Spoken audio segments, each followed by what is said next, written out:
नमस्कार मंडळी, मी भावना कुणाल दिवटे काशवी फूड्समध्ये आपलं स्वागत करत आहे। सर्वांना भोगीच्या खूप खूप शुभेच्छा।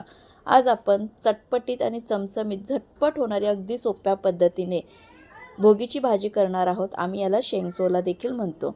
चला तर मग रेसिपीला सुरुवात करूया। सर्व रानभाज्या घेतलेल्या आहेत। त्यात हिरवा वाटाणा, हरभरा, पापडी, घेवडा, पावटा, बोरं, शेंगा, वांगी, तुरीच्या शेंगा, गाजर, बटाटा, कांद्याची पात, आंबट चुका, चाकवत सर्व भाज्या स्वच्छ करून छान साफ करून घेतल्या, चिरून घेतल्या। आता आपण फोडणीची तयारी करू। त्यासाठी इथे तेलात मी जिरे, लसूण, हिरवी मिरची घातली आणि त्यात कांदा चांगला सोनेरी रंगावर परतून घेतला। मग बेसिक मसाले जसं हळद, मीठ, कांदा लसूण मसाला, किचन किंग मसाला घालून छान एकजीव करून टोमॅटो आणि कोथिंबीर घालून पाणी ॲड करून आपण मसाला छान तेल सुटेपर्यंत परतून घेणार आहोत।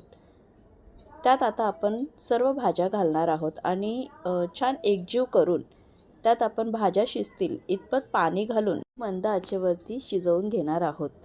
भाजी शिजल्यानंतर आपण इथे भाजलेल्या शेंगदाण्याचा कूट आणि भाजलेल्या तिळाचा कूट ॲड करणार आहोत आणि एकजीव करून त्यावर आपण भाजलेले तीळ भुरभुरून आपली झटपट अशी छान रबरबीत लपथबीत शेंगसोल्याची भाजी तयार आहे।